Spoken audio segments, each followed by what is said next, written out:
I hate when I don't know what the hell I'm doing, man. And right now, I don't know what the hell I'm doing. So you got to bear with me. I got a lot of shit going on, and I don't know what the hell I'm doing. So in any event, thank you for chopping it up with me today. We're going to have a fun show. This topic we're going to talk about today is going to be really interesting. Enough of all of that. Let's get the show started, man. Damn.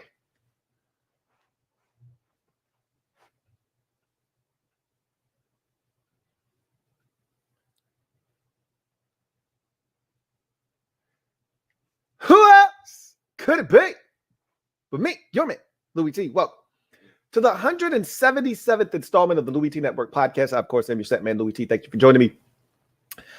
Man, I got sidetracked right before the show. And you know what? It always seems to happen this way. I was waiting for some things to come from Amazon. I was hoping they'd get here early so I could play around with them, kind of get used to them. Obviously, they get here literally 30 minutes before I'm supposed to come on for the podcast. And I'm thinking I'm just going to put the contraption together in 2 seconds and it'll be ready to be used after I was done with my podcast. Well, obviously, that didn't happen. It didn't snap together. It wasn't working. I wanted to know what the hell was going on. So I'm doing all this research and I'm trying to figure out where the hell did I go wrong? And then I figured it out 45 minutes later. So now I'm late for the podcast. Now I need to find the right piece and get the right thing and take back the old thing that's not right. And so all of that took roughly about 45 minutes to an hour. And next thing I know, I'm using some new software. So I'm trying to figure that stuff out as well. And all in all, long story short, because you guys don't really give a shit about any of this.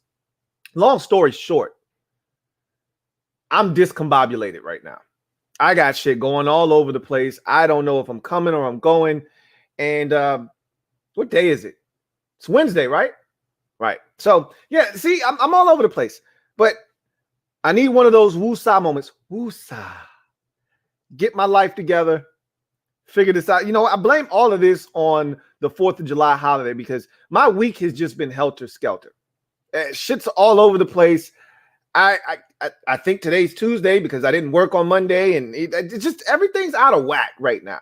You know, need some kind of normalcy. This is why I'm doing the podcast. I need some normalcy in my life. I didn't do the podcast on Monday. I felt like I didn't do much of anything yesterday, but I did work yesterday. I haven't really done any live videos, though. So now this is back in the fold. Now I can get a sense of normalcy. So we'll see how everything goes. I apologize for the delay, but I'm here now. So let's jump into the proceedings this evening, shall we? I think we shall. Let me drop this gem on your melon. Open your mind, let your conscience be free. You're now rolling with your man, Louie T-double-E. Let me open you up. Get you thinking a little bit. This is going to take up the bulk of the show. I'm going to try to go through this as fast as possible because I do want to get to any comments that you have for social media maneuvers. So I'll try to be as brief with this as possible, but it's a topic that normally I would reserve this for a Flashback Friday show. But because N'Keal Harry's agent decided that he wants a trade, his client needs to get out of New England desperately to give him the opportunities that he needs, I felt like it was necessary to just look at this entire 2019 wide receiver draft class as a whole. We will talk about N'Keal Harry. We will isolate him and talk about him later on in the show. Okay, we've got a whole segment carved out for just N'Keal Harry. All right, himself. I told you, never, ever trust a man with 2 first names. I told your ass, don't trust him. He's got 2 first names. Patriots did anyway. And anytime you get drafted by the New England Patriots in the first round as a receiver, or really, for that matter, any round by the New England Patriots. Oy. Anyway, I digress. In the spirit of N'Keal Harry doing what he's done recently, I figured it was time to check in on these 2019 wide receivers. We talk about this all the time with receivers in particular. Well, really, all players. It doesn't matter, irregardless of position. We talk about this all the time. you need about 3 years really to properly evaluate a draft. It's tough. You want guys to jump in and be productive right away. But honestly, how realistic is that? It doesn't happen very often where a guy just hits the ground running, especially if that guy's not a first or a second round pick. Every now and again, you'll get the surprise 5th, 6th, 7th rounder that comes in and wows you, and you're not expecting much of that guy. But for the most part, you expect first and second round picks, maybe even third round picks to come in and contribute right away. But there are varying degrees of what you're expecting from players. That first round guy, look, I need this guy to come in, be a stud right away and contribute in a major way and look like he's a part of the solution and not the problem right off the bat. And it doesn't always happen that way, but you give a guy a few years, and if they still are behind, and, there are circumstances, injuries, coaching staff is turned over multiple times. He's had 3 different defensive coordinators in 3 different years, things like that. Yeah, it will stunt the growth of any player, right? But if you're talented, regardless of what's going on, we should see flashes and we should know, okay, this guy, if not for the injuries, if not for the 3 different defensive coordinators or 3 different offensive coordinators in 3 different years, this guy would be balling right now. But he's being bogged down by all the nonsense going on around him, or he's been dealing with injuries. But if he could just stay healthy, we can make excuses for the guys we've seen flashes from. Then there are the guys that you just say, he stinks. There's no fixing that funk. There's no freshening up that funk. Okay. He stinks. There's no deodorant. There's no perfume. There's no cologne. There's no fragrance that's going to cover up the stench that's coming from that draft pick. He stinks. There were 28 wide receivers taken in the 2019 NFL draft. I'm not willing to give up on the guys that are still fighting for their proverbial NFL lives. I'm not willing to give up on them because year 3 could be the year for that guy. But if we haven't seen flashes by now, more likely than not, probably not going to amount to much in the league at this point. At this point, you should have seen the field and you should have done something that someone has noticed and said, you know what, with a little bit more time, with some more targets, with some more opportunities, maybe this guy could actually be pretty damn good. So out of the 28 receivers taken in the 2019 NFL draft, I've highlighted the guys that I believe have made an impact already and are keepers in this league and are going to remain guys that continue to produce in this league if they are able to stay healthy. There are 12 of these guys out of 28 wide receivers that were taken. And you know what? That's right around the hit rate. You talk to any evaluator, any GM, you talk to anybody that has anything to do with the draft, and they'll tell you if I can hit it at a 30, 35, 40% clip, I feel pretty damn good about what I've done. Really, the number is 30%. Anything above that, you feel really good about what you've done. So essentially what I'm telling you is if you draft 10 players, you would like to hit on at least 3 guys that moving forward, they're part of the nucleus of this football team. That's what you're looking to do from every draft. Now, obviously, you'd like to be like the Saints back in 2017, and you'd like to hit on like 6 of 8 guys that you draft and have them all be studs. That's the preference, but that's not the reality a lot of times with these drafts. If you can hit at a 50% clip, you might go down as one of the greatest GMs of all time. If you draft 8 guys and 4 of them end up being studs, the next draft, you've got 10 guys and you get 5 of them to turn out to be studs for you, you're going to end up in the Hall of Fame. That's how big of a crapshoot the draft is. So when we talk about 28 receivers being taken in that draft in 2019 and 28 of them 12 of them right now to this point, and again, I'm not giving up on the guys that are still in the league fighting, but it's not looking good for those guys. Anyway, I digress. Let's go through each and every single one of these wide receivers taken, all 28 of them, some briefly, some a little bit more attention will be paid to them, and we'll go through them in each and every single round that they were selected. So let's start in the first round. Only 2 receivers were taken in the first round, and this is when you've got a rough draft at the receiver position, when there isn't a top 15 wide receiver to be had. That's when this group, you're probably going to get some duds that are taken in. If we go for the first 10 receivers taken in that year's draft, 5 or 6 of them are going to stink. When you don't have a top 10 receiver, you don't have a top 15 wide receiver, you're going to end up with some problems, more likely than not. And that's, you look, just because you don't have a top 15, or, because there have been drafts, i.e. what was that, the 2017 draft? Is that this, no, I think it's 2018 draft with Corey Davis and John Ross. Both of them were top 10 picks, I believe. Neither one of them re-signed with the team that drafted them. So, again, it's not a guarantee. That might have been 2017. Whatever the case may be, it's not a guarantee that because you were drafted in the top 10 or 15 that you're going to pan out. But generally speaking, the receiver position is one of those positions that you're going to see high-level talented guys come off the board relatively quick. We didn't get a guy off the board until 25. The first receiver taken in the 2019 NFL draft was Marquise Hollywood Brown, out of Oklahoma by the Baltimore Ravens, 25th overall. He's one of the guys that I've highlighted as a keeper.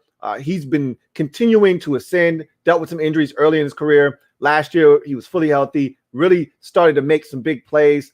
I think he needs more opportunities in that Ravens offense. They've got him some help now, with Samuel Watkins and Rashad Bateman. And so now you may see the best of Marquise Brown, Hollywood, here in the near future. But then the second guy selected in the first round, the final guy selected in the first round, 32nd overall, the very last pick of that first round was Arizona State wide receiver N'Keal Harry. Never, ever trust a man with 2 first names. Any receiver drafted by the New England Patriots, more likely than not, is going to stink. I can't recall the last time the Patriots drafted a guy. Now, they seem to have success with undrafted receivers that they have, or guys that they trade or sign from other teams. That's usually how they're successful. Bill Belichick is terrible at identifying talented wide receivers. So if you're looking for receivers that have had success in this league that were drafted by the New England Patriots, you're looking for the wrong, you're looking at it all wrong, because they don't find receivers. They can't do it. They're physically incapable of drafting receivers that are successful in this league.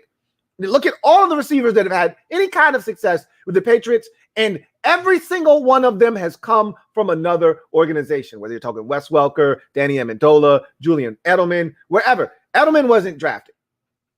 Edelman wasn't drafted. So those guys they seem to have success with. Undrafted guys. They've got a guy now, Jacoby Myers, not drafted. He's having success with the Patriots. But if you want a drafted receiver in New England, you're going to see a guy that's going to fail. Bethel Johnson and I forgot the other guy's name that was Chad Jackson and Aaron Dobson, and the list goes on and on. Add N'Keal Harry to that list. They are incapable of drafting receivers that have success in this league. And all of those guys that I mentioned played with Tom Brady, and they still couldn't cut it in this league. Their best receivers, Troy Brown, I don't know if he was drafted in New England or not, but he was before Belichick got there. Troy Brown was a Patriot before Belichick got there, so he doesn't count. But the Givens and all of those guys that they had, what was the name of the other guy? Deion Branch. I don't think any of those guys were drafted by New England. So I digress. N'Keal Harry stinks right now. I was a N'Keal Harry fan, but the one thing that was evident when he was in college, he couldn't separate. He could not separate. And I said, look, the thing that he did so well at the collegiate level is that he was able to use his body as his separation. A wise man once told me there are now 3 ways to separate. Used to only be 2. Either you had to be elite with the quicks, or you had to have game-changing speed. Those were the 2 ways to separate back in the day. And then there was the advent, the back shoulder fade, and guys started separating with frames. Your size now is a way to separate. Guy could be draped all over you. You got long arms and you know how to use your body as a shield. You too can have separation. Well, N'Keal Harry was one of those guys. I said, no worries. Nope, he's not quick enough to separate from anybody with quickness. He's not an elite route runner. He's not fast enough to scare anybody off. where they give him a cushion. He's going to have guys in his hip pocket, but he's a big dude, 6'3", 6'4", 230, 225. He should be just fine. I was wrong. Okay, I was wrong. So he's struggling. Can't separate. Having issues. He had issues staying healthy his rookie season last year. It was rough for any receiver with the Patriots just because the quarterback position wasn't stable last season. But N'Keal Harry, struggling. We'll talk more about him a little bit later on in the show. Those are your 2 first-round receivers, though. That's it. You go to the second round. We started to see a run on wide receivers. Everybody said, hey, they're going fast. Let me get mine. So 36th overall. The San Francisco 49ers took Deebo Samuel, wide receiver out of South Carolina. He was the 3rd wide receiver taken in the 2019 NFL draft. He's been really good when healthy. He was a huge catalyst offensively for the 49ers run to the Super Bowl in 2019. He was really the focal point of their offense towards the end of the season. Remember, he set the Super Bowl record for most rushing yards by a wide receiver. I mean, he became really their offense. Whether he was running that drift route over the middle of the football field and catching it and turning into a running back, or they simply just decided to hand him the football, jet sweep, or in the backfield. Deebo Samuel became that guy for them offensively. He was banged up last season, but he's a good football player, and he's going to be utilized correctly with Kyle Shanahan and has been to this point of his career. 4th receiver taken in the 2019 NFL draft, 51st overall. Ole Miss wide receiver A.J. Brown, selected by the Tennessee Titans, arguably the best receiver of the draft class to this point.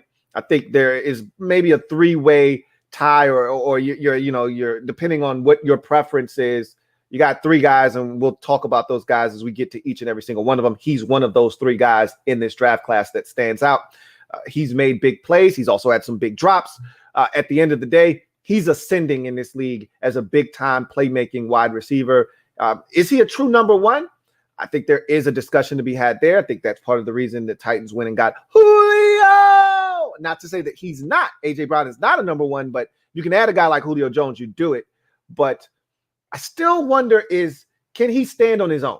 A.J. Brown. He had Corey Davis on the opposite side. Look, every Batman needs a Robin, and he had a Robin on the other side in Corey Davis, but the perception was he was Robin initially, and then quickly we figured out, no, he's Batman. Corey Davis is Robin. So we'll see what happens. He's still, I guess he's Robin again. Now Julio Jones in the fold, we'll see what happens. But nonetheless, whether he's a 1 or 2 or 6 or 7, the guy's a beast. So the Titans got that right. 5th receiver taken in the 2019 NFL draft, 56th overall. Chiefs take Georgia wide receiver Mecole Hardman. Remember the context of this pick. I thought it was a little early for Mecole Hardman, but remember the context of this pick. You had some issues, some legalities, off the field with Tyreek Hill. He was due for a contract. They didn't know what was going to happen. Remember, the audio had gotten released with him and his baby mama, and there was some sketchiness going on there. And so they didn't know if this was going to be the end of Tyreek Hill. The cancel culture was just starting. He could have easily been wiped away and done with. They said, we can't live without speed. So if he isn't going to be in the lineup anymore, we need a guy. And so they drafted Mecole Hardman just to be safe. Turns out Tyreek Hill was able to get through that FUBAR, if you will. And they just said, well, you know what's better than 1 speed demon? 2. So they added him to the mix. He's been exceptional for them, not only as a receiver, but also in the returns game as a punt returner specifically. So Mecole Hardman, a big-time receiver for them. He's going to be their number 2 this year. They're expecting big things from Mecole Hardman, so we're going to see what happens. He's had over 600 yards receiving in each of the first 2 years of his career. He's been really good for the Chiefs. He's another one of those guys I've highlighted. So to this point, we've had 5 receivers come off the board. 4 of them I've highlighted as playmakers that are going to continue to be fixtures for their teams in this league. Now we start to get to the funkies, the guys that stink. All right. 6th receiver taken in this draft, 57th overall. So the very next pick after the Chiefs took Mecole Hardman, the Philadelphia Eagles take J.J. Arcega-Whiteside out of Stanford. And there were a lot of people that thought that this guy was one of the best receivers in this draft. You go back and you take a look at some of those mock drafts. and see where JJ Arcega-Whiteside is in a lot of those mock drafts. I saw a bunch of mock drafts where this guy was in the top 15 of the draft, where there was no way he's getting out of the first round. A lot of people thought I wasn't one of them. I wasn't the biggest JJ Arcega-Whiteside fan. I was shocked that he went as early as he did, to be honest with you. I thought that was early for him in the second round. I thought he was a third round talent. That's what I had projected him to be. Turns out that now he did have some ability to go up and get the football. There were some things. He ran fast in his pro day. There were a lot of things he did well that gave him an opportunity to be selected, in the second round, 57th overall by the Eagles, and gave people reason to believe that he should have been taken higher. Man, has this guy been extra funky or what? Now, you could blame it on, circumstance in Philadelphia, but they haven't had anything at receiver. The fact that they've had nothing, and I mean nothing, really, for the last 2 years of receiver, and this guy hasn't emerged yet, speaks volumes to me. The fact that they had to go on somebody else's practice squad and pull off Travis Fulgham and give him an opportunity to watch him blow up because JJ Arcega-Whiteside couldn't do it, to me, that says all I need to know about where he is in the pecking order. And the fact that the Eagles continue to draft receivers like their mind is going bad tells you that they're admitting, yeah, we effed up. We made a mistake. And they did. He stinks. You go to the 7th receiver taken in that draft, 2 picks later, 59th overall. The Indianapolis Colts select Paris Campbell, wide receiver out of the Ohio State University. His biggest issue to this point, health. Man's played in 9 games out of a possible 32. That's regular season context, I might add. The Colts have made the postseason each of the last 2 seasons, and he hasn't played in any postseason games, and he hasn't played in any regular season games down the stretch of seasons. He's played in 9 games. Let's just leave it at that. 9 of 32. That tells you all you need to know about what his problem has been to this point in the league. 8th receiver taken in this draft was a guy that I was really high on, probably a little higher than most. 62nd overall, Arizona Cardinals select Andy Isabella out of UMass, guy that I thought Isabella would be what Scotty Miller has been for the Buccaneers, and he hasn't really materialized into that quite yet. Scotty Miller had 500 yards receiving last year, some big plays for the Buccaneers offense, and I thought that was what Andy Isabella was going to be. Former track star in Ohio. I thought he was going to tear it up from a deep ball perspective, and for whatever reason, he hasn't really been that guy in Arizona. He's been a bit of a disappointment. That's why the Cardinals continue to draft receivers and go out and sign an A.J. Green, and I don't think Andy Isabella will be a guy they'll be looking to re-sign when his contract's up. But look, he's still got time, got 2 more years left to prove to Arizona that they didn't make a mistake in the second round selecting him, but right now it feels like a mistake. 9th receiver taken in the 2019 NFL Draft, 64th overall. Seattle Seahawks select DK Metcalf out of Ole Miss, the final pick of the second round of the 2019 NFL Draft. And you know what? I was wrong. That was a big double O that I had to offer up to DK Metcalf. And I did it pretty early in his rookie season. Like, okay, yeah, I really screwed the pooch on that one. He's really good. I got caught up in the guy can't run routes, and, he's a monotone runner. He needs a ramp to build up speed. All the excuses you make when you don't like a guy, that's what I did with DK Metcalf. Boy, was I wrong. He made me eat crow very early in his rookie season, and he only multiplied that in his second year in the league, really erupting and really putting himself on the map as one of the better wide receivers in the league, not just young receivers in the game. So A.J. Brown, DK Metcalf are your 2 guys out of the 3 that I mentioned out of this draft class that are exceptional. And Metcalf has really carved out a niche for himself as one of the best big play wide receivers in all of football.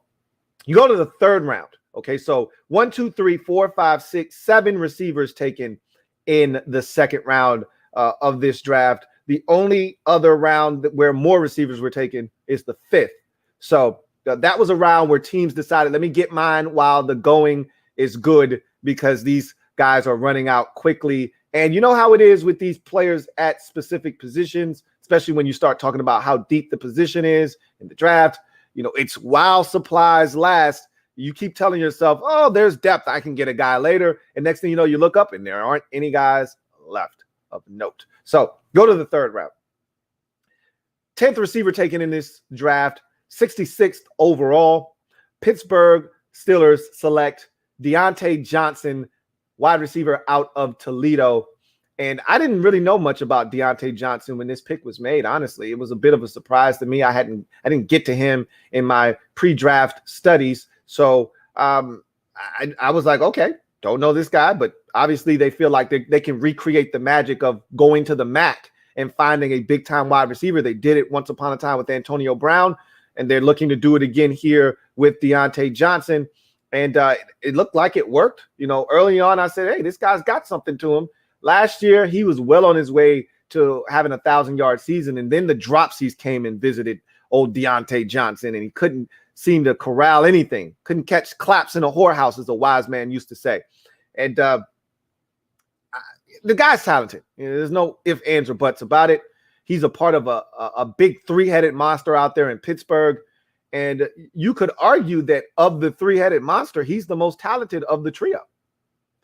I don't know if that's an argument that you could disagree with. I mean, when you look at those guys, Juju Smith-Schuster, Chase Claypool, I don't know if Deontay Johnson isn't. I mean, obviously, Chase Claypool's 6'4", he's 225, 30 pounds, runs like a deer. But Deontay Johnson may be the most skilled out of the group. You know, really good route runner, can separate. Just got to catch the damn football. But he was phenomenal last year outside of the drops. He's another guy that I've highlighted. 11th receiver taken in the draft. Wide receiver Jalen Hurd out of Baylor, selected by the San Francisco 49ers, 67th overall. So the very next pick after the Steelers select Deontay Johnson, the San Francisco 49ers select Jalen Hurd. And remember, Hurd was once a running back at Tennessee. He made the transition to wide receiver when he transferred to Baylor. And a lot of people were really feeling him. Like, man, this guy's so versatile. And Kyle Shanahan fell in love. This guy could play in the slot, which is what he did at Baylor. He was still extremely raw as a receiver, but you saw the talent and you said, man, worst case scenario, if he's not panning out at receiver, we can always stick him in the backfield. He's still a running back at heart. So the versatility with Jalen Hurd got people excited, and they pulled the trigger on him in the third round. This guy has not been able to stay healthy to save his life. He may be even worse than Paris Campbell at this point in terms of health over the first 2 years of his career. This guy has missed game after game after game after game after game after game. I think he tore his ACL, if I'm not mistaken, last year. Either his ACL or his Achilles. He cannot stay healthy. If he can, maybe he could be a contributor, but right now he's a non-factor in San Francisco. The 12th receiver taken in the 2019 NFL Draft, 76th overall, was Terry McLaurin out of the Ohio State University by the Washington football team. And I remember when this pick was first made, I wasn't all that thrilled. I said, we're getting a special teams guy in the third round. Really? That's what we're doing with our third round pick. So it forced me to go back, watch the tape, and I came back having a whole different tune. Like, I think we actually got a guy here, man. This guy seems a little bit better than what I thought going into the process. And he's among those three guys that I talked about in this draft class at the receiver position that stand out above the rest. A.J. Brown, DK Metcalf, Terry McLaurin, they're the trio. You could argue which one is the best of the group. And depending on what your preference is, you want the big, fast guy, then it's DK Metcalf. You want the big, savvy guy, and then it's A.J. Brown. You want the more skilled, smaller, but really fast guy, then it's Terry McLaurin. All of those guys bring something different to the table. At the end of the day, he's been a stud for Washington. And you could argue he's the best of this draft class right now as it stands. You'll have people that have something to say about that with DK Metcalf and A.J. Brown, obviously, but McLaurin's right there with that group when you're talking about best of the 2019 NFL draft at the receiver position. 13th overall in this draft, 13th receiver taken in this draft, 93rd overall. The Baltimore Ravens select Miles Boykin out of Notre Dame. I had high hopes for him. I thought he was actually better than Chase Claypool coming out of Notre Dame. Miles Boykin was way more prolific to me as a receiver. I thought that I actually thought he tore up the combine in a way that I didn't expect. You saw athleticism, but not the kind that he ended up posting at the combine, where he ran a sub 4.5 and he jumped out of the gym like 41 inches or whatever it was. I was like, whoa, where the hell did that come from? I didn't really see that on tape. And I'm a Notre Dame guy, and I didn't see that watching him, but I thought he would have a better career to this point. And last year, he was starting to put some things together. He was trending in the right direction. I think the third year of Miles Boykin in Baltimore could be big for him. But again, they continue to add receivers. Samuel Watkins is going to get hurt at some point, so he's going to get some opportunities. But they added Rashad Bateman. They already have Hollywood. They're pushing him further and further down the pecking order. He's going to have to show up in a major way, or else he'll be gone off of this Ravens roster sooner rather than later. So that's the third round wide receivers. So to this point, 13 receivers have been taken. 1, 2, 3, 4, 5, 6, 7 of them have been hits. 6 of them have not. As we go to the fourth round, this is the last round where you say, all right, you need to hit on your receiver. After the fourth round, you're like, okay, anything you get out of the guys fifth round or later, you're saying, okay, I got to steal. Okay, fourth round guys, I'm expecting you to come in and contribute. None of these guys have done that to this point. As a matter of fact, every single one of them stinks to this point. Doesn't mean they won't have a chance. This first guy won't have a chance. His career is over. I don't even know if it ever even got started. 14th overall receiver taken, 103rd overall pick. The Arizona Cardinals select Iowa State wide receiver Hakeem Butler. Ugh, that's nasty. Ugh. Whew. I remember thinking, this guy's got something. Now, I said, hey, there's some things I don't like about Hakeem Butler. There's a lot of things I don't like, but I'm like, man, you can't teach 6'5". You can't teach 220. You can't teach his ability to go up and get the football. Man, I think he's got a chance. I actually was excited about him landing in Arizona with Kyler Murray. So I was like, man, they doing some things here, man. Remember, Kyler Murray was taken number 1 overall in the 2019 NFL draft. So you add Andy Isabella, you add, Hakeem Butler to go along with Larry Fitzgerald. And I think, if I'm not mistaken, they had already drafted Christian Kirk the year before. So I'm like, man, they're putting some stuff together out there in Arizona.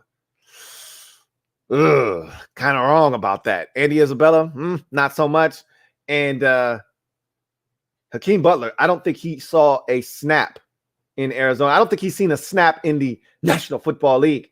They cut him before the start of his rookie season, and I think he latched on. Another team gave him a tryout, and I know Washington had him in for a tryout and nothing. This guy stinks, man. I don't know if he ate his way out of the league. I don't know if they just said this guy doesn't love it, whatever. Hakeem Butler, he just, for whatever reason, stunk, period. So that was a wasted pick by Arizona, essentially, in the fourth round. Can't waste fourth rounders. 15th pick, or 15th wide receiver, 120th pick, Seattle Seahawks select Gary Jennings Jr. out of West Virginia. I actually thought he would be a really solid possession receiver, come in and give them, some Jericho Cotchery type vibes. Hasn't panned out. They cut him his rookie season, didn't make their team. They wanted to stash him away on the practice squad. I think he got snatched up by like the Dolphins and stayed on their practice squad all year, didn't get any burn there, and then got released. And now he's in Indianapolis. We'll see if he has an opportunity to, make something of his NFL career there. I think the guy has some talent. He's not, dynamic in any, sense of the word, but I figured he would have gotten on the field at some point. And, sometimes with these receivers, any position for that matter, it's all about opportunity. You land in the wrong spot. It's a logjam at receiver. It's a numbers game, and you just happen to be on the outside looking in. It's rough. You want the opportunity to be able to have a chance to play. That's the only way you're going to be able to show that you can actually do it at this level. I think in Seattle, I look around, I say, they don't have a ton of receivers. So he must have not have been performing at a high level. And some guys don't get it right out of college. It takes them a while to adjust to the speed of the game, the level of competition, digesting a playbook. A lot of these guys looked over at the sideline. They saw a card of Jay-Z and they knew where they needed to line up. Now you got to learn, terminology and all of that stuff. Some of these guys, it's a struggle for them. So anyway, he is no longer in Seattle, and he hasn't made a dent in this league to this point. Hopefully he'll get a chance in Indianapolis. 16th wide receiver taken in this draft, 126th overall pick. The Chicago Bears select Riley Ridley out of Georgia, the brother of Calvin Ridley. I thought he had a chance to be solid. I didn't love him at Georgia. I thought he should have gone back to school one more year. He came out early. It is what it is. He's made minimal impact in the league to this point. And, the Bears haven't had the greatest quarterback situation, so that doesn't help a guy like Riley Ridley at all. But the guy's talented. We'll see what happens. He's going into his third season. He started to get a little bit of run toward the end of last year, so we'll see if it manifests itself into anything in year number 3 for Riley Ridley. But right now, none of those fourth-round wide receivers, that's the last fourth-rounder, none of them right now have done anything in this league, and Hakeem Butler's career is over. So we go to the 5th round. You get 1, 2, 3, 4, 5, 6, 7, 8 receivers, the most receivers taken in any round. Or excuse me, I digress. I take that back. My mistake. 2 receivers taken in the 5th, and you get 6 receivers taken in the 6th. That's the round that compares to the 2nd round in terms of how many guys were selected. I think there were 7 in the 2nd round. That's the most of this draft. But in the 5th round, you had 2 guys selected, and both of them turned out to be hits. The 17th receiver taken in the draft, 149th overall wide receiver, selected by the then Oakland Raiders, now Vegas Raiders, Hunter Renfrow from Clemson. He's been a slot machine for the Raiders, been a really good receiver. When healthy, he's been exceptional for them. I've highlighted him. He's been really good to this point. And the 18th receiver taken 171st overall in this draft by the New York Giants, Darius Slayton out of Auburn. He's been a revelation for the Giants. I don't know if they knew what they were getting when they took him in the 5th round, but for the first 2 years of his career, he was posing as a number 1 wide receiver. That's tough to do. That's a tough ask of a 5th round receiver, but yet he pulled it off, as best as he could. They got him some help. They told him, hey, we really appreciate what you've done the first 2 years of your career. We made you into a 1 when you are a legitimate bona fide number 2, and you gave us everything you had. Now you can rest easy, man. We went and got you a legitimate number 1. You are Robin. You're nobody's Batman, and we know that. And we really appreciate you trying to wear the cape. But now we got Kenny Golladay. You can be his Robin, and you can do your thing. And so I think you could see a massive uptick in production for Darius Slayton this year. Again, all hinging upon the growth and development of Daniel Jones. If he takes that next step, they've got enough receivers out there where guys like Slayton and Shepard and even their rookie wide receiver out of Florida, Kadarius Toney, all can eat as well. So Darius Slayton, a guy that's really performed at a high level. I think he's had 2 seasons of over 700 yards receiving in his first 2 campaigns. He's been really good for the Giants on the low. I don't think a lot of people understand how good he's really been for that Giants offense. So he's another guy that has been highlighted as well. So now we go to the 6th round. You got 5 or 6 receivers taken. And this is where you get into that danger zone where you're like, okay, the expectations shouldn't be too high for guys in really the 5th, 6th, or the 7th. So Keyshawn Johnson was the 174th pick in the draft, selected by the Arizona Cardinals, 19th overall wide receiver out of Fresno State. Really just hasn't materialized the way that they thought he would. He was supposed to come into the league as a technician, a guy that could win and get open and separate. Hasn't really done that to this point, whether it's been injuries, lack of opportunities, lack of targets, or just flat out not getting it done when the opportunities presented themselves. He has been a bit of a disappointment because even though he's a 6th round pick, I think they were expecting things from Keyshawn Johnson. Haven't really gotten that from him at this to this point. The next guy selected 20th overall in this draft in terms of wide receivers, 184th pick in the draft. Detroit Lions select Travis Fulgham out of Old Dominion University. And this is a guy that I was excited about. He was one of the first Old Dominion University players to be drafted. In that same year's draft, O'Shane Ezimenes was drafted And those two coupled together to become the first guys drafted from the ODU program. Now, other players had already made it to the league from ODU, including Taylor Heineke, but he wasn't drafted. So it was a sense of accomplishment. Like, man, now, the program is starting to get guys into the league and get them in, not through the back door as undrafted guys, but, actually having teams spend draft picks on these players. And so it was a watershed moment. Really excited for him. And I looked at the Lions roster at receiver and I said, well, they got a lot of stuff there. I don't know if he's going to make that team. And he ultimately didn't. But you know what? It was for the best. He ends up in Philadelphia. The rest is history, man.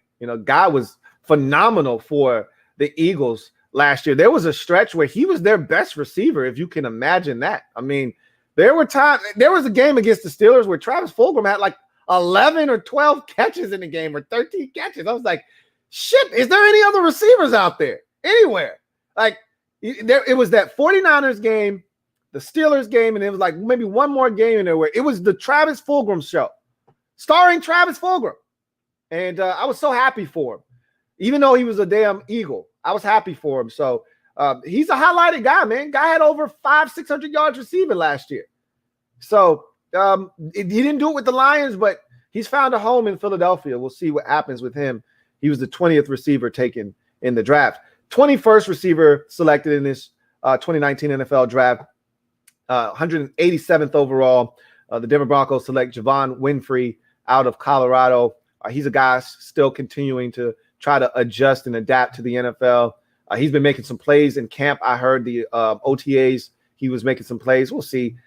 They're loaded at receiver. A guy like Javon Winfrey, I just don't see how he's able to have a massive impact because of just how many receivers they have in Denver. But you never know. We'll see. Not giving up on him, but it's not looking too good for him.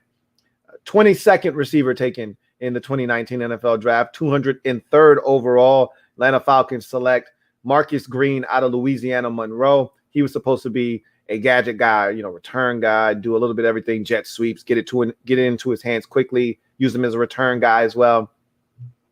Really haven't heard much from Marcus Green at this point. Don't even know if he's still in Atlanta as we speak. So, it's a 6th round, man. You really don't expect a lot out of these guys as you get to this point of the draft. Speaking of 6th round and not expecting a lot out of guys, 23rd receiver taken in the 2019 NFL draft, 206th overall, 3 picks after Marcus Green was selected. The Washington football team selects Kelvin Harmon out of NC State. This was a guy that I had like a 2nd, 3rd round grade on. I had a day 2 grade on Kelvin Harmon.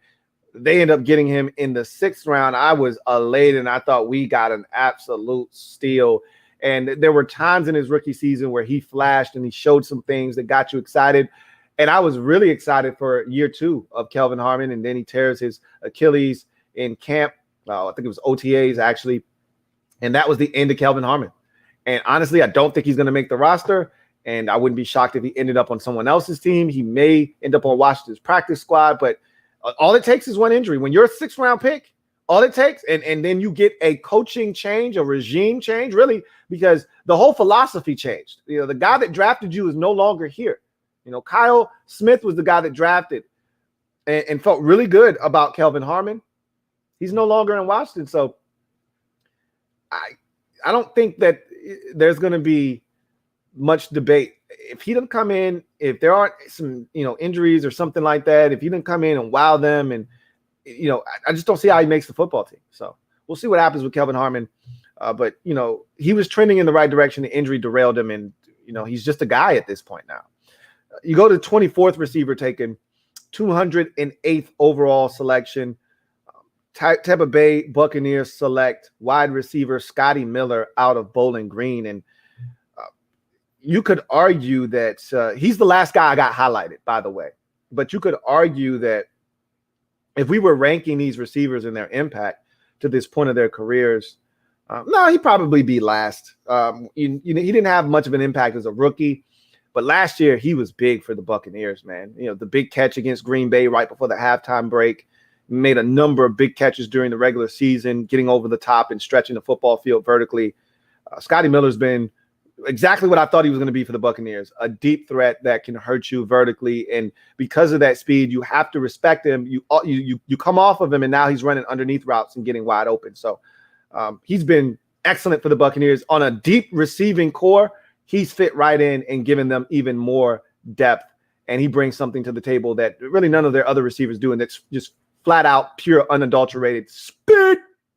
So he was a revelation in the 6th round for the Buccaneers. Then you get to the 7th round wide receivers. I'm not going to spend a lot of time on these guys. We'll breeze through them quickly. 236th overall, Seattle Seahawks take John Usua out of Hawaii. 26th receiver taken in the draft. 237th pick overall. Carolina Panthers take Terry Godwin out of Georgia. 27th wide receiver in the draft taken by the Minnesota Vikings. 239th overall, Dylan Mitchell out of Oregon. And 28th and final receiver taken in the 2019 NFL draft. The Minnesota Vikings once again double up late in the draft, 7th round, take BC Johnson out of Colorado State, 247th overall. So BC Johnson is a guy that has gotten some opportunities. He's just a guy, really, in Minnesota. So of the 28 guys, only 12 of them have panned out. And one in particular that was drafted in the 1st round, one of 2 first-round picks at the receiver position, he's balking and he wants out. We're going to talk about him a little bit later on, but this is just another exercise in be careful. When you take these receivers, be careful. But that's any position in the draft. I'm not telling you anything, but be careful, because you too could get got. Because honestly, I take a guy in the first 3 rounds, really the first 4 rounds at the receiver position. I need you to pan out. Really the first 3 rounds in particular. And out of 13 guys, it was a little bit higher than 50% hit rate at the receiver position. So that's not bad. But Eagles wet the bed with J.J. Arcega-Whiteside. The Colts are still waiting on Paris Campbell to stay healthy. Andy Isabella has been a bit of a disappointment in Arizona. Jalen Hurd can't stay healthy to save his life in San Francisco. And Miles Boykin, I feel like he's starting to get it, but time may be running out for him in Baltimore. We'll see what happens. And N'Keal Harry just flat out stinks at this moment. We'll see if a change of scenery does him some good. So in any event, what we're going to do is we're going to transition from here to our next segment. But before we do, we're going to get a word from one of our sponsors. You are locked into the 177th installment of the Louie T Network podcast. Can't thank you enough for joining me. Check out this word from one of our sponsors, and I will see you on the other side.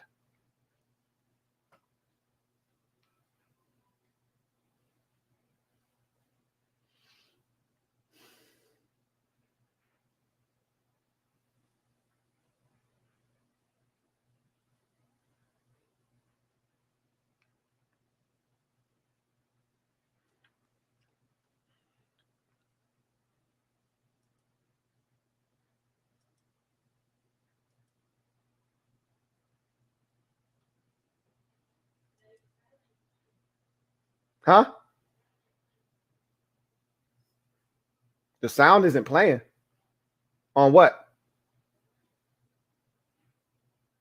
On the ad?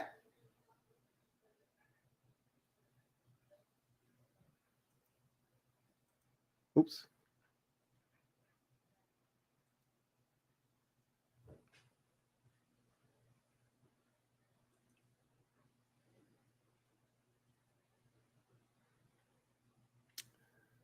Oh, okay. I got to fix that. I don't know how to fix it.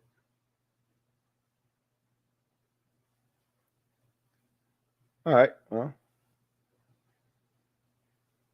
it's all good.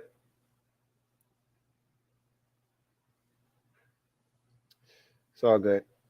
I guess they can hear me talking to you.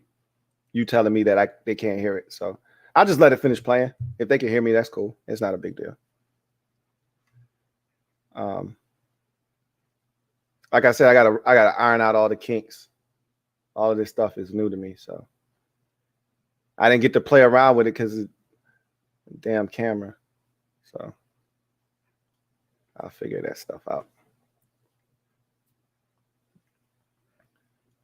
So if y'all listening to this, y'all probably laughing at me right now. It's all good, man. Y'all know I'm laughing right with y'all, if y'all can hear me. But anyway.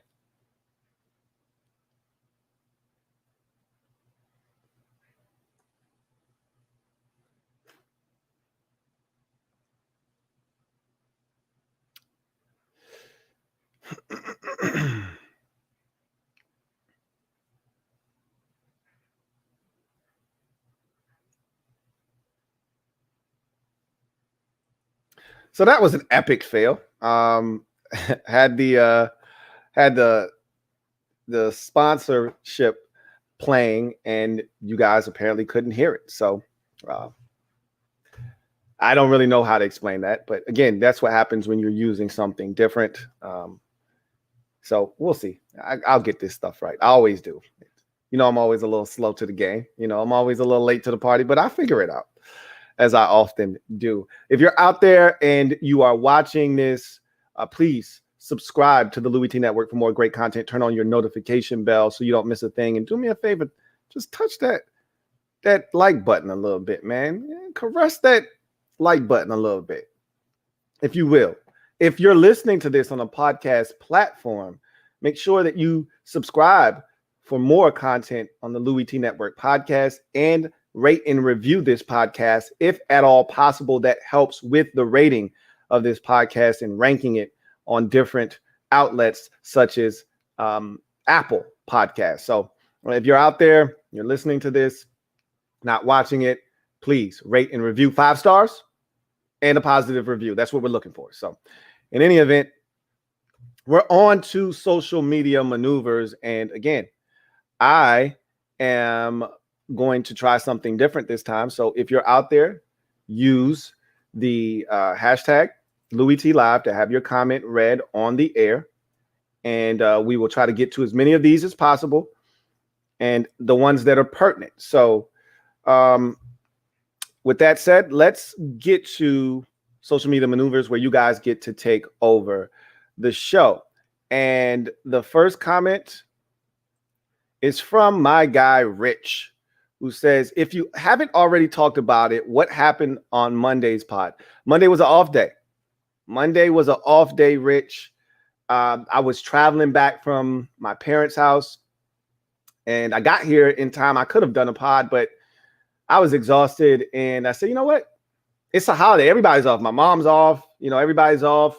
Why not just kick it and take an extra day to kind of recharge the battery? So that's essentially what I did. So there was no podcast. I didn't work on Monday at all. So anyway, that is that.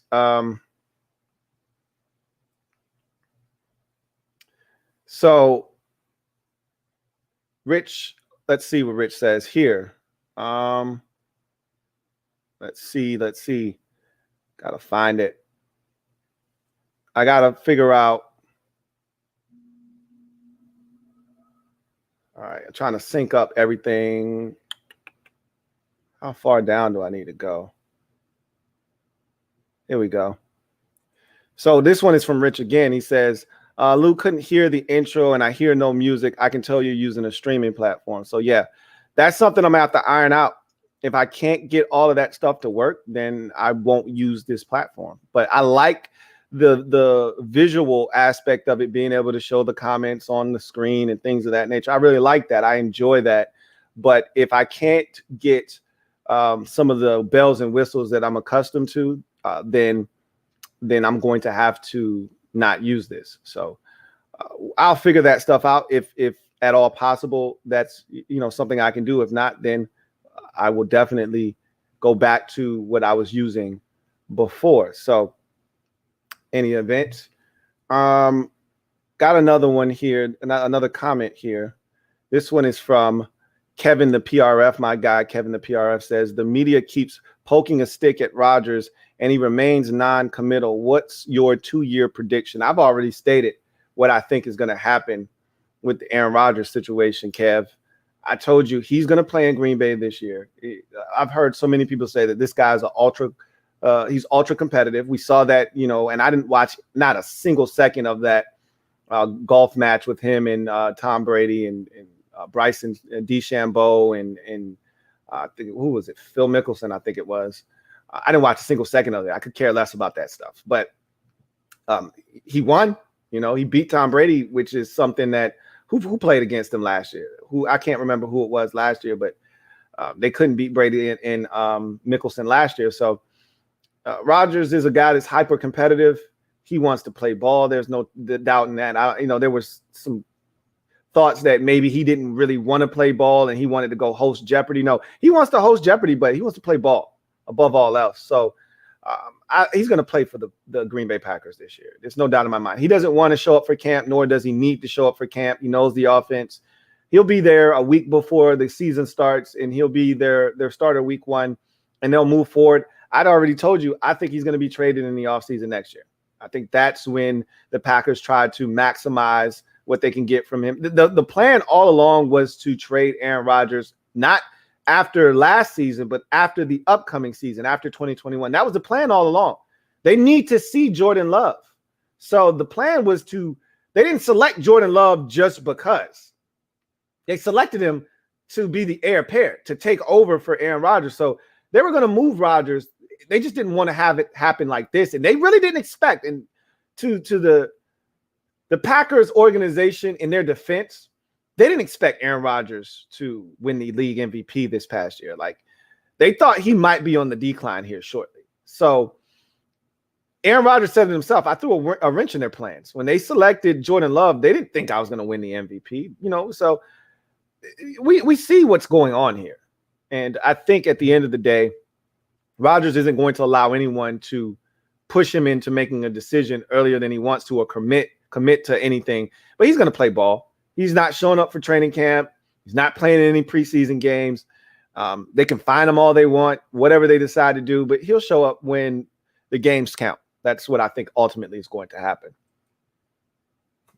Excuse me.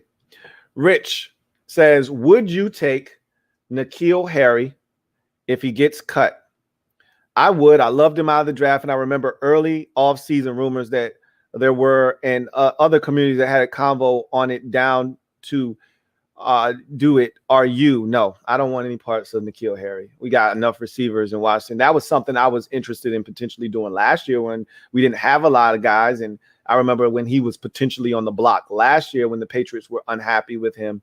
I didn't want any parts of him now, though. I don't want any parts of him now because we're deeper. We don't even have space for the receivers that we currently have on the roster. And we like some of those guys, or at least we're intrigued by them.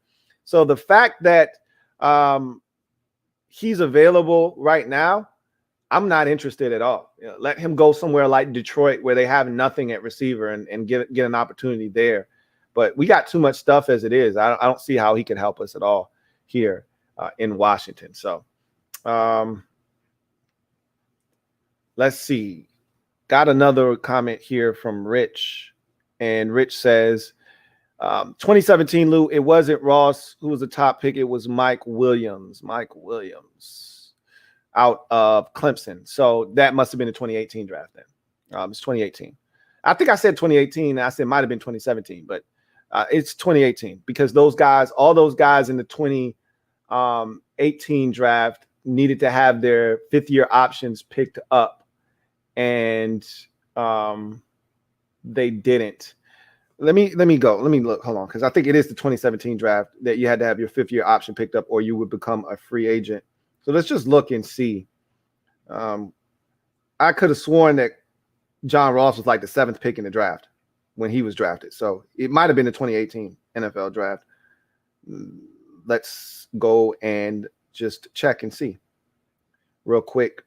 Corey Davis was 5th and Ross was 9th. So yeah, it was 3 top 10 receivers that year. Mike Williams went 1st, Corey Davis went 2nd, and John Ross went 3rd. But I knew he was a top 10 pick. So yeah, it was 2017. I was right. It's 2017. I thought I said 18, then I thought about it. 18, those guys would still be on rookie deals, even if they didn't have their 5th-year option picked up. So that's why I said 17. Had to be 17. Anyway, I digress. Captain Spartan 04 says, still crazy to me that we traded AB to Buffalo this draft and it didn't work out by him simply saying, I ain't going to Buffalo. Well, it didn't work, Captain. Thank you for the comment. It didn't work because if I'm Buffalo, why would I want a guy that doesn't want to be with my organization. Like, that doesn't make any sense. Why am I going to trade? And they were going to give up a first round pick. Remember, you ultimately got like a third or 2 threes or whatever it was for Antonio Brown when you traded him to the Raiders. You were getting a first round pick for him with Buffalo. And I'm not trading a first round pick for a guy that doesn't want to be here. Like, that's insane. You know, you don't want a guy that first of all, Antonio Brown, already a head case, already comes with baggage. And he's saying, I don't want to be in Buffalo. Okay, well, then you keep your ass in Pittsburgh then. So that's how that thing went down. Is like, it wasn't on your end. It was on Buffalo's end saying, you know what? That guy doesn't want to be here. We don't want a guy that doesn't want to be here. Nobody wants a player that doesn't want them. So that's a situation where they just made sure, you know what? We'll cut our losses right now, get out of this thing before we make a mistake. And they would have made a mistake. They would have ultimately made a mistake had they traded for him. So good thing that they didn't do that. Kevin the PRF says, I think the New England wide receiver situation is the standard in my belief. Belichick didn't give a crap ever about the X and Z in the draft, holds no real value in high-end draft capital. That's the funny thing about, N'Keal Harry, and we'll talk about that a little bit later on. But the one thing we can say about Belichick is that he has never produced, again, via draft, never has produced a big-time wide receiver. All the receivers that have had any type of production in New England over the years, for that 20-year stretch that Brady essentially was in New England, it was all undrafted guys or guys that came from different teams. The only one might have been Troy Brown. I think he was there. He predated Brady, I believe, in New England. That's the only one. But I don't think Deion Branch was drafted. I think he was undrafted. I don't think David Givens was drafted. I think he was an undrafted receiver for them. I could be wrong about those guys, but I think those guys were undrafted in New England. And obviously, Amendola came from the Rams, and Welker came from Miami, and who else? Edelman was undrafted, and Randy Moss obviously came from the Raiders, and the list goes on and on. And they don't have guys that perform for them at a high level at the receiver position that they actually draft themselves. It's either undrafted or they sign them as free agents. So that's what has been in New England for a very, very long time. Captain Spartan says, let's find this comment, says, I think that's all positions. It's all about what team you go to, not how high you go. Even QBs. Don't think Dak would have been good on the Jets personally, and then Hackenberg on the Cowboys. That you're right. That's with any position. I talk about that. That's really in sports in general, that's not just a football thing. If you're a player and you go to the wrong team, that could be the difference between you having a 12-year career in that sport or you being out of that sport or being out of that league in 3 years. Just going to the wrong team, whether it's the wrong coaching staff that doesn't believe in you, they got a log jam at your specific position and you can't get on the court, the field, whatever the case may be. It's all about where you land. It's all about opportunity being given. And then the coaching staff. You need guys, you need coaches that believe in you. First of all, you got to do your part.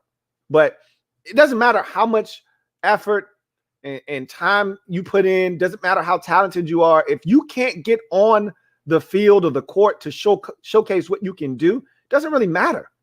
Then you need a system that fits your talents. So there's so many different things that go into, so many different components that go into the success or the failure of a player that's drafted in every single league. But specifically in the NFL, we could be talking about scheme. We could be talking about the GM or the coach that was really big on drafting you, that believed in you, no longer there. Next guy comes in, he could care less about who you are because he didn't really love you coming out of the draft, whatever the case. It's so many different things. I already gave the example of 3 different coordinators in 3 different years, and to start your career, that's rough. It's rough. Log jam at your specific position. You can't get on the field. You can't get on the court. You can't show what you can do. So, yeah, you're right. But if you're talented, a lot of times, more times than not, if you're really talented and you're drafted relatively high you're going to get an opportunity to show what you can do. You know, it's the guys that I feel bad for, the guys that are, you know, 4th and 5th and 6th round picks, because now you're at the mercy of that. You much rather be undrafted. Once you get to the 5th, 6th, 7th round, honestly speaking, everybody wants to hear their name called. You want to be able to tell your kids, your grandkids, I was drafted into the NFL. And you want to be able to go back to the neighborhood and kick it with your boys and say, yeah, I got drafted. That sounds really cool, to be drafted. Whatever sport you're playing, you want to be able to say, I got drafted. I heard my name be called. However, the reality of this situation is, especially in the NFL, not necessarily for the NBA or the Major League Baseball, but specifically in the NFL, after you get past the 4th round, I'd much rather be undrafted, because I want to choose my team. I want to choose my destination and my location. What's the best opportunity for me to make a team and have an impact and get paid? You know, what's the best opportunity for me to do that? And getting drafted, sometimes you're not able to pick your location, and you're not able to figure out what's best for you moving forward. So you may get drafted by a team that, look, you're the highest rated player on their board, but they got 9 receivers on their roster already. So you just wasted your whole entire first offseason, all of the OTAs, all of the training camp, all of the preseason, with a team that you have no shot at making their football team. None. 0. And a lot of their guys are young on their roster, and they love their guys. So even if you're on their practice squad, unless a rash of injuries happen, you're not hitting the field. It's rough. That's a tough existence to be able to accept when you know you're a good player and you can play at this level. So you much rather say, you know what? Like Jarrett Patterson, for instance, undrafted out of Buffalo, go to Washington. They got 3 backs. If they decide to keep 4, he's making the team. If they decide to keep 3, he's got a shot. They only got 2 guys that are locks to make their football team. That's better than getting drafted by New England, who has 87 backs on their roster. May not be able to stand out amongst that crowd. Or the Houston Texans, who have 12 running backs on their team. You may not be able to stand out amongst that crowd. So you want to go where you're going to have a chance to make a team and make an impact. Show what you can do. So, yeah, absolutely. But with quarterbacks in particular, it's all about fit. It's all about scheme. It's all about a staff. And you go to a team where they want to fit a square peg in a round hole, then, yeah, you're going to struggle. Maybe what they do offensively and schematically doesn't necessarily fit to your skill set at this point. You know, it'd be like if Lamar Jackson came into the league and his offensive coordinator was Mike Martz, and Mike Martz said, I'm not changing shit for you. You got to run my offense. It's a timing-based offense, you know, or Al Saunders came in and Al Saunders was his offensive coordinator, and everything is timing and rhythm-based in that Air Coryell system. Hey, you got to be there. You got to trust your receivers going to be there, and you put it in a certain spot. It's not who Lamar Jackson was coming into the league. The Ravens had to have a tailor-made system to help him acclimate himself to the NFL. So, yeah, it's about fit. It's about scheme. It's about a team believing in you and investing the resources to help you succeed. And that doesn't happen all the time in the NFL, for sure. Got another super chat. This one is from my guy, Sean Mack, or not super chat, but I got another comment from my guy, Sean Mack, who says, I told you Paris Campbell wouldn't pan out in the NFL. That you did. You said he would not pan out. You said he was always injured. And that's been the case to this point. Guy has not had any success with staying healthy to this point of his career. And unfortunately, if you're the Indianapolis Colts, how long do you wait? Yeah, you spent the 2nd round pick, but how long do you wait? You know, I guess you don't have to make a decision until that contract is starting to toll, you know, and you get to that end of that contract, when you got to make a decision on, you know, whether you pick up the 5th year option. He's got a year, essentially this year, to prove to the Indianapolis Colts that they need to pick up the 5th year option on his deal. If he didn't ball out this year, and I'm not talking 617 yards, I'm talking about 937 yards. I'm talking about 1,100. If he doesn't ball out this year, I think they're going to decline his 5th year option, and he'll be essentially playing essentially on a prove it deal. Essentially, he'll be on that last year of his rookie deal, looking to get paid. He'll be in a contract year, so we'll see what happens. Got a comment here from Gunnyman. My guy, Gunnyman, writes, tell me you were at the Locks Dipset show at the Scope on Saturday. Locks, thumbs up. Dipset, thumbs down. Nah, I didn't go. I first of all, I found out about it late. I didn't find out about it until I'd say maybe 2 days before. I still could have went if I wanted to. I didn't want to go. And I was massive fans of both groups growing up, but I just didn't want to go. I just wanted to spend time with the fam and kick it. I didn't look. I haven't had the best success at going to concerts in VA to begin with. You know, the last time I went to a concert, I went to the Norva. Jadakiss was supposed to perform. He showed up 3 hours late. 2 fights broke out, including one involving a member of the Clips. They were throwing chairs. 27 minutes into Jadakiss's set, a dude gets knocked cold out. I never forget it. I'm looking at it over the balcony. You know, the Norva has two floors essentially, and I'm on the deck of the second floor, and I'm overlooking the dance floor. And this dude has a Joe Montana throwback jersey on. Everybody's crowding around him. Jadakiss is performing. His hype men are on the stage recording them. It's a circle around 2 good dudes, and then the guy just comes out of nowhere, hits him, knocks him cold out. He falls down, and everybody just kind of dances around him, and it's just crazy. And they had to have the ambulance come in, and a fight broke out. Another fight broke out, and here we are running for our damn lives at the damn Norva. I was like, you know what? I don't need this shit. So I haven't been to a concert since then. Anyway, I digress. So no, I didn't go. Thank you for the comment, though. Got a comment here from my guy, Kevin, the PRF. You know, all this wide receiver talk makes me say, remember when Matt Millen, Detroit doesn't miss him, but I bet the media does. Yeah, he missed on every single receiver he took, it seemed like, in the top 10. I don't know if he took Roy Williams or not. Probably was before him. That might have been Martin Mayhew. But yeah, the Charles Rogers, you know, I think Martin Mayhew might have been after Matt Millen. I think Martin Mayhew was after Matt Millen. But yeah, Charles Rogers and Mike Williams, and oh my God, it was just one after another. They just could not get it right in Detroit for a very, very long time there. Charles Hardy says, how many sacks? Or let me see. Did I hit the right one? Yes.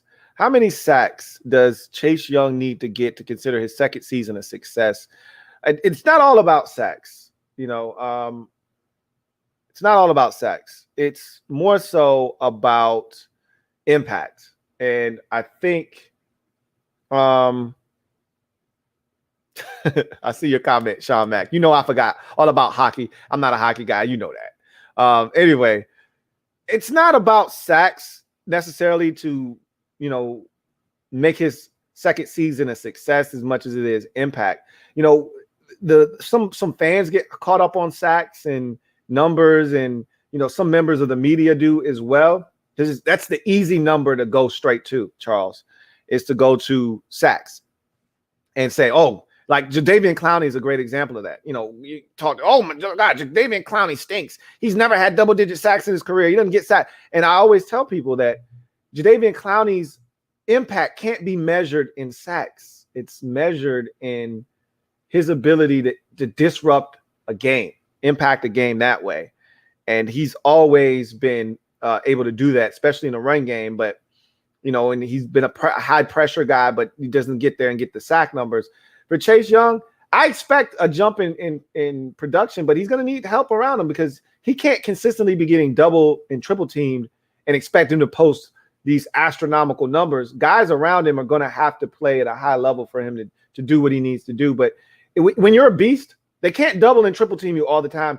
You got to win those one-on-one matchups, and I think he's going to ultimately do that. So I do see, you know, anywhere from 12 to, you know, 12 and above to me is considered the kind of leap I'm looking for from him in the second year. But, really, I just want double digits. But 12 is that magic number. You get 12 or more in your second year, you're doing some things. I think he's capable of doing that. Rich says, Paris gets no fifth-year option. He's a second-round pick. I believe in him. I wanted him here, and he's been good when healthy. I don't know how you can say that. He hasn't been good. He hasn't been healthy very often, and when he has been healthy, he's really hasn't had an impact. So I don't know if that's going to be the case or not. Got a comment here from Mark Davis. Says, got to be a different breed to go to a hip-hop concert in VA. I'd rather go to the carnival at Military Circle. Both are very risky. Both of those situations, you put your life at risk, essentially. You go to a concert in Norfolk. I went to one at Nova.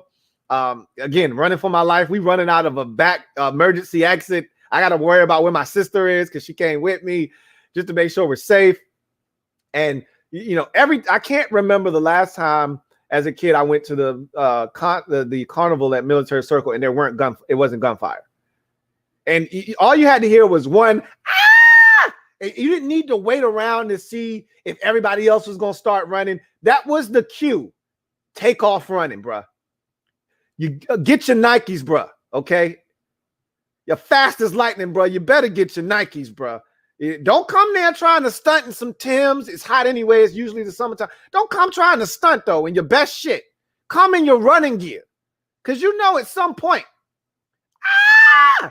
pop, pop, pop, pop.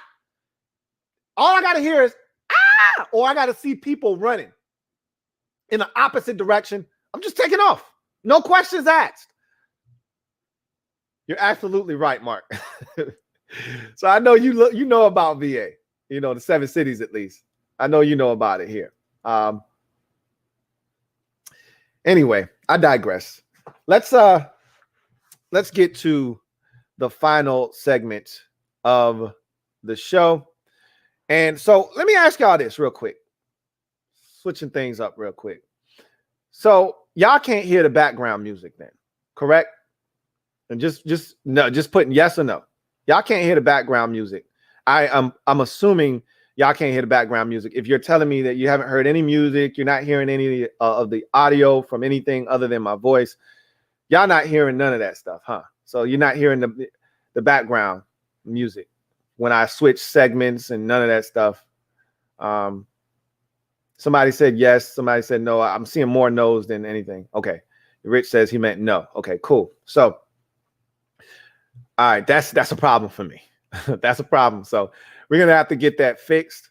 And we're going to have to get that situated, or else we're going to have to get rid of this altogether because that's not how I roll. So I appreciate y'all for letting me know about that so I can try to take care of that by the time we come on this thing live the next time. I can kind of troubleshoot in the meantime. But let's wrap this show up with garbage time. And N'Keal Harry requests a trade. So his agent pretty much said N'Keal needs opportunity. He's not getting enough of them in New England. And the writing's on the wall. They don't believe in N'Keal Harry. That's why they signed like 17 receivers in free agency this year. Like, they're done with N'Keal Harry, in my mind. They've got more production out of Jacoby Myers, who, if I'm not mistaken, is undrafted in New England. And I think they got the guy from Carolina, the small receiver that can run. I can't remember his name, but they got more production out of those two guys. Damiere Byrd, that's the other guy. Those were the two guys that actually made plays for them last year at the receiver position. They got nothing out of N'Keal Harry, essentially. So they went out, they signed the receiver from San Francisco. They signed the receiver from Vegas, Nelson Aguilar, and Kendrick Bourne is the other receiver. They aren't really waiting on N'Keal Harry at this point.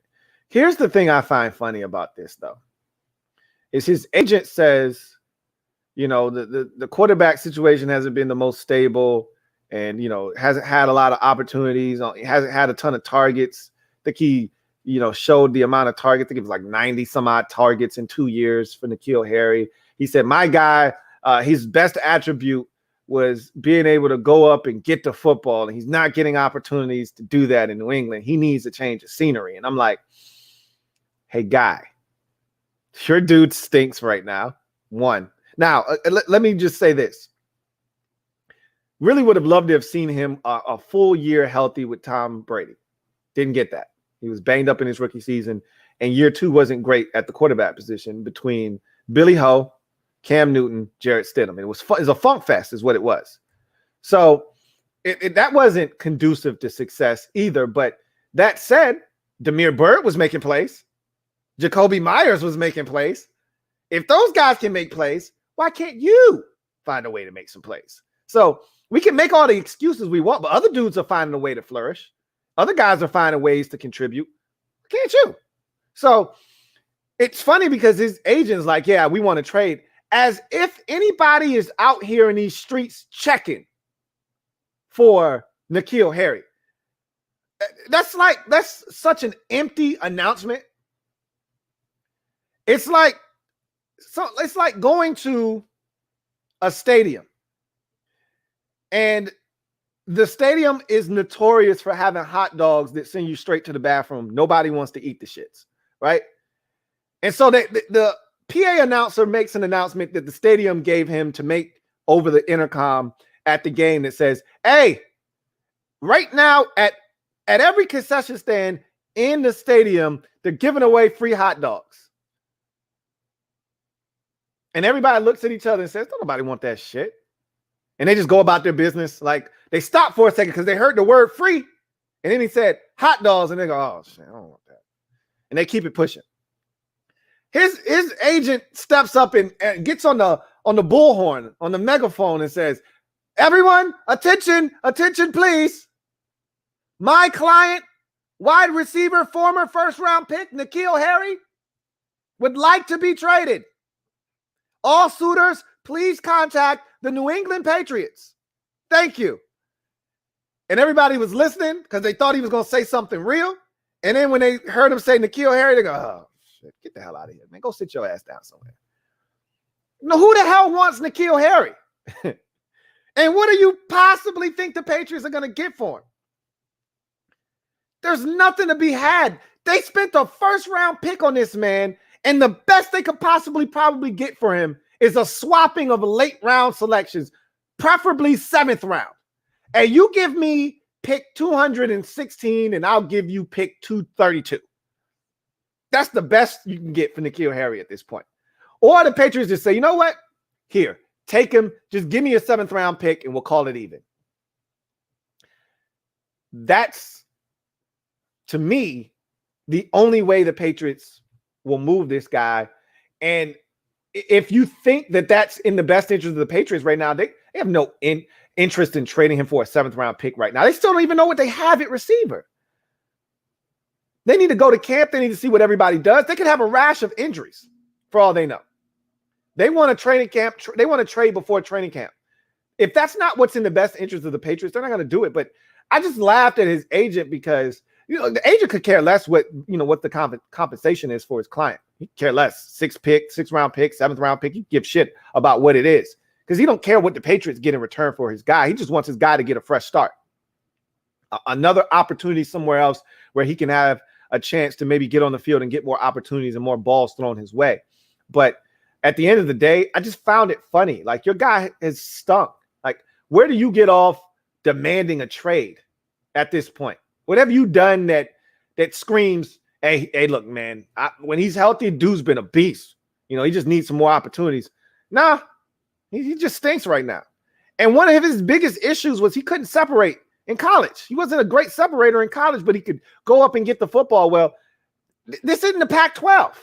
You're not playing against Arizona corners anymore, okay?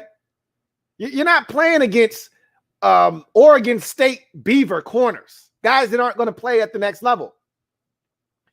You don't get to molest, some of the little sisters of the poor in college football. Now you're playing up against grown men that don't care that you're 6'4". They'll climb that tree. They'll go get the football. They don't give a shit. They'll be draped all over you. They'll tug on your jersey, pull your ass down, chop you down to size. They'll beat you up at the line of scrimmage. They're not afraid because they know you can't run by them. So they're getting up all in your face, deleting the airspace, and they're daring you to separate. And you can't. So if I'm a quarterback, I look your way for a quick millisecond. He's not getting open. On to the next. On to the next one. Hard to move on when you always regret one. And I think the Patriots at this point, they're regretting selecting N'Keal Harry in the first round. And I thought he was going to be better than what he's been to this point. I can't deny that. I was wrong about it. But at the end of the day, it is what it is. N'Keal Harry, to me, I think he ultimately will either get traded or released. He will get released. I don't think the Patriots will have great use for him, but I think they need to see it. They want to trade prior to training camp to give him a chance to latch on in enough time to make a team and have an impact. I don't know if they're going to get their wish. And, the Patriots, they're not all about compliance. They're not looking to make them happy. I think at the end of the day, they're going to do what's best for them. And what's best for them is to go to camp, see what they have, make sure everybody gets out of camp healthy, and then move on. Either way, I just thought it was funny that he decided he needs to be traded, and he's making the announcement like anybody gives a shit. Nobody cares. And honestly, who wants N'Keal Harry? There could be one or two GMs out there that say, I was really high on this kid coming out of ASU. Let's give him a look-see. Shouldn't take much to get him, but that's assuming somebody looks at N'Keal Harry and says, hey, we could do something with that. Right now, I don't know if there are many teams that look at N'Keal Harry and say, hey, we could do something with that. So I just find that really interesting. In any event, that's going to do it for me, your man Louie T, here on the 177th installment of the Louie T Network podcast. I thank you guys for joining me real quick. I do have a super chat from Gunny Man. Thank you for the super chat, Gunny Man. Greatly appreciate you. My guy, Gunny Man, writes, stop trashing Norfolk. Hey, look, that's my stomping grounds, man. You know what? First and foremost, I rep 2 up, 2 down all day. All right. I do. So it ain't about trashing Norfolk. All right. It's about the reals. All right.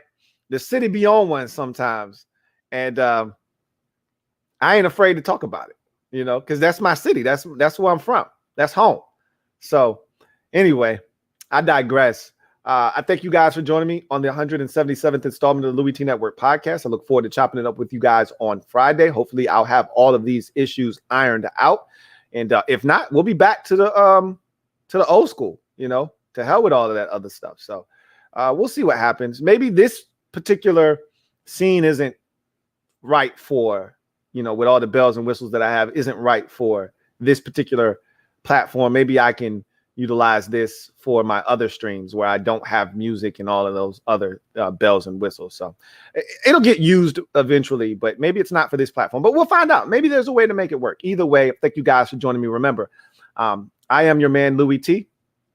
And also, get off the bench, get in the game, and kick it with me, your man, Louie T, here on the Louie T Network podcast. One more time, if you haven't already done so, please do me a huge favor and subscribe to the Louie T Network for more great content. Turn on your notification bell so you don't miss a thing. And also hit that like button if you enjoy the content. Until next time, I'm your man, Louie T, signing off. You guys have a good one.